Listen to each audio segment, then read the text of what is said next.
Hello friends, welcome to my channel. கத்திரிக்காயில் இன்றைக்கி அருமையான லஞ்ச் பாக்ஸ் ரெசிபி தாங்க பார்க்க போகிறோம். எப்பவுமே தக்காளி சாதம், தயிர் சாதம், லெமன் சாதம் நிறையா செஞ்சுருப்போம். கத்திரிக்காய் எனக்கு ரொம்ப பிடிக்கும். ஆனால் காரக்குழம்பும் சாம்பாராக சாப்பிட பிடிக்கல அப்படின்னா ஒரு முறை இந்த மாதிரி கத்திரிக்காய் சாதம் செஞ்சு பாருங்கள். அட்டகாசமாக இருக்குங்க. கண்டிப்பாக லஞ்ச் பாக்ஸ் காலியாக தான் வரும். கத்திரிக்காய் பிடிக்காதவங்க கூட கேட்டு விரும்பி சாப்பிடுவாங்க. வாங்க எப்படி பண்ணுறதுன்னு பார்க்கலாம். இன்றைக்கி ஒரு 1/2 கிலோ அளவுக்கு நல்ல பிஞ்சு கத்திரிக்காயை எடுத்துருக்குறேங்க. இது 2-3 டைம் நல்லா கழுவிட்டு சின்ன சின்ன பீசஸாக கட் பண்ணிக்கலாம். ரொம்ப நீள வாக்குலையோ இல்லை ரவுண்டாவோ கட் பண்ணாமல் எந்த அளவுக்கு கொஞ்சம் பொடியாக கட் பண்ண முடியுமோ அந்த அளவுக்கு நல்லா பொடியாக கட் பண்ணி எடுத்துக்கலாம். எனக்கு இந்த அளவுக்கு கட் பண்ணிவிட்டு உப்பு கலந்த நீரில் போட்டு எடுத்து வச்சுருக்கேன். இது ஓரமாக எடுத்து வச்சுருவோம். அடுத்ததான் ஸ்டவ்வில் ஒரு பேன் வச்சுருக்கீங்க. பேன் நல்லா சூடானதுக்கப்புறமா அதில் ஒரு 2 ஸ்பூன் அளவுக்கு எண்ணெய் சேர்த்துக்கலாம். எண்ணெய் நல்லா சூடானதுக்கப்புறம் ஒரு 1/2 டீஸ்பூன் அளவுக்கு கடுகு சேர்த்துட்டு, கடுகு பொரிஞ்சதுக்கப்புறமா ஒரு டேபிள் ஸ்பூன் அளவுக்கு உளுத்தம் பருப்பு சேர்த்துருக்குறாங்க. உளுத்தப்பருப்பு நல்லா செவந்து வந்ததுக்கப்புறமா இது கூட ஒரு கைப்பிடி அளவுக்கு பச்சை வேர்க்கடலை சேர்த்துருக்குறேன்.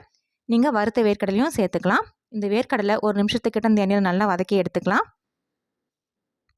இந்த வேர்க்கடலை நல்லா வதங்கினதுக்கப்புறமா நல்ல பெரிய சைஸ் பெரிய வெங்காயமும் ஒன்று எடுத்து பொடி பொடியாக கட் பண்ணி வச்சுருக்கீங்க. அது கூட சேர்த்துக்கலாம். பெரிய வெங்காயமே சேருங்க, நல்லா சுவையாக இருக்கும். இந்த வெங்காயத்துக்கூடயே 2 இனுக்கு அளவுக்கு கருவேப்பிலையும் ஒரே ஒரு வரமிளகாய் 2 கிள்ளி சேர்த்துருக்குறேங்க. நீங்கள் வரமிளகாய்க்கு பதிலாக பச்சை மிளகாயும் சேர்த்துக்கலாம்.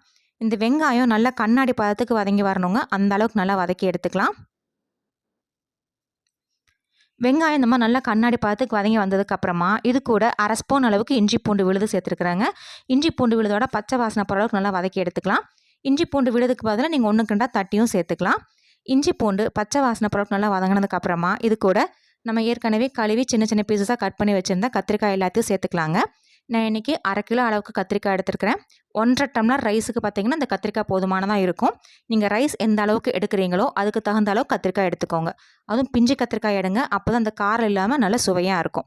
கத்திரிக்காய் எல்லாம் சேர்த்ததுக்கப்புறமா 2 பிஞ்ச் அளவுக்கு மஞ்சள் தூளும் இந்த காய்க்கு தேவையான அளவு உப்பு சேர்த்துட்டு, காரத்துக்காக ஒரு 1/2 ஸ்பூன் அளவுக்கு தனி மிளகாய்த்தூள் இல்லை சாம்பார் மிளகாய்த்தூள் சேர்த்துக்கலாங்க. உங்கள் காரத்துக்கு தகுந்த அளவுக்கு சேர்த்துக்கோங்க. சேர்த்துட்டு நம்ம சேர்த்துன உப்பு, மஞ்சள் தூள், அந்த மிளகாய் தூள் எல்லாம் இந்த கத்திரிக்காயோட நல்லா கலந்துடணும். அந்தளவுக்கு நல்லா கலந்து விட்டுட்டு நம்ம இந்த கத்திரிக்காய் ஒரு 10 நிமிஷம் ஒரு லோ ஃப்ளேமில் வச்சு வேக வச்சு எடுக்கணுங்க. தண்ணி எதுவும் தெளிக்க வேண்டாம். நம்ம சேர்த்துருக்கிற அந்த எண்ணெயிலையுமே வேகும்போது விடுற தண்ணியிலையுமே அந்த கத்திரிக்காய் நல்லா பூ போல் வெந்து வந்துடும். சப்போஸ் உங்களுக்கு கத்திரிக்காய் வேகலை அப்படின்னா மட்டும் லைட்டாக ஒரு கைப்பிடி தண்ணி தெளிச்சுக்கோங்க. எனக்கு தண்ணி எதுவும் தெளிக்கல. நான் சேர்த்து எண்ணெயிலே தான் வேக வைக்க போகிறேன். இதுக்கு ஒரு மூடி போட்டு ஒரு 10 நிமிஷம் லோ ஃப்ளேமில் வேக வைக்கலாம். வேகிற டைமில் இந்த சாதத்துக்கு தேவையான மசாலா வறுத்து அரைச்சிக்கலாங்க. அதுக்கு ஒரு பேனில் 1 ஸ்பூன் அளவுக்கு வெள்ளை உருட்டு உளுந்தும் ஒரு 3/4 ஸ்பூன் அளவுக்கு கடலைப்பருப்பும் சேர்த்துக்கலாங்க. சேர்த்துட்டு இந்த சேர்த்துன உளுத்தம் பருப்பும் கடலைப்பருப்பும் லைட்டாக செவந்து வறுப்பட்டு வரணும். அந்தளவுக்கு நல்லா வறுத்துக்கலாம். லைட்டாக செவந்து வர டைமில் இது கூட ஒரு 1/4 ஸ்பூன் அளவுக்கு வரமல்லி சேர்த்துக்கலாம். வரமல்லி ரொம்ப அதிகமாக சேர்த்துறாதீங்க, அதோட டாமினேஷன் அதிகமாக இருக்கும். அதனால் 1/4 ஸ்பூன் சேர்த்துனா போதுமானதாக இருக்கும். வரமல்லி சேர்த்துட்டு ஒரு 2 நிமிஷத்துக்கிட்ட மட்டும் நல்லா வறுத்து எடுத்துக்கலாம். இப்போ வரமல்லியும் சேர்ந்து நல்ல வறுப்பட்ட மணம் வர டைமில் இது கூட காரத்துக்காக 3 வரமிளகாய் சேர்த்துருக்குறாங்க. இந்த மிளகாய் நல்லா காரம் நான் 3 சேர்த்துருக்குறேன். உங்கள் காரத்துக்கு தகுந்த அளவுக்கு நீங்கள் மிளகாய் கூடுதலாகவோ குறையவோ சேர்த்துட்டு கடைசியாக மிளகாய் நல்லா வறுப்பட்டதுக்கப்புறமா 1 ஸ்பூன் அளவுக்கு வெள்ளை எள் சேர்த்துக்கலாங்க. வெள்ளை எள் சேர்த்ததுக்கப்புறமே பார்த்தீங்கன்னா ஏற்கனவே கடலைப்பருப்பு உளுத்தப்பருப்பில் நல்லா வறுத்து பேன் சூடாக இருக்கும். நல்லா படப்படன்னு பொரிய ஆரம்பிக்கும். பொரியிற டைமில் ஃப்ளேம் ஆஃப் பண்ணிட்டு ஒரு பிளேட்டில் மாற்றி ஆற வச்சு எடுத்துக்கலாம். அடுத்ததான் இங்கே பாருங்கள், கொப்பரை தேங்காய், சின்ன மூடி தேங்காய் கொப்பரை தேங்காய் எடுத்துருக்கிறேன். இது பொடி பொடியாக கட் பண்ணி இதில் சேர்த்துக்கலாம். உங்கள்கிட்ட கொப்பரை தேங்காய் இல்லை அப்படின்னா நீங்கள் ஃப்ரெஷ்ஷான தேங்காய் கூட நல்லா துருவிட்டு ஒரு 1/4 மூடி அளவுக்கு இதில் சேர்த்துட்டு அந்த ஈரப்பதம் போகிற அளவுக்கு நல்லா வறுத்து எடுத்துக்கணும். இந்த டெசிகேட்டட் கோகனட் மாதிரி நல்லா அப்படியே உதிரியாக ஈரப்பதமே சுத்தமாக இருக்கக்கூடாதுங்க. அந்தளவுக்கு நல்லா வறுத்து எடுத்துகிட்டு யூஸ் பண்ணிக்கலாம். இப்போ தேங்காய் ஒரு 2 நிமிஷம் நல்லா வறுத்ததுக்கு அப்புறமா ஃப்ளேம் ஆஃப் பண்ணிவிட்டு கொஞ்சம் கூட ஈரமில்லாத மிக்சர் ஜாரில் நம்ம ஏற்கனவே வறுத்து வச்சுருந்த கடலைப்பருப்பு, உளுத்தம் பருப்பு, வரமல்லி எல்லாம் சேர்த்துட்டு அந்த தேங்காயும் சேர்த்துக்கலாங்க. சேர்த்துட்டு தண்ணி எதுவும் சேர்க்கக்கூடாது. கொரகொரப்பாக அரைச்சி எடுக்கணும். ரொம்ப நைஸாக விழுத அரைச்சிடக்கூடாது. கொரகொரன்னு அரைச்சி எடுத்துக்கோங்க. பாருங்கள், இந்த மாதிரி அரைச்சி எடுத்துகிட்டு இப்போ ஒரு 10 நிமிஷம் ஆயிடுச்சு.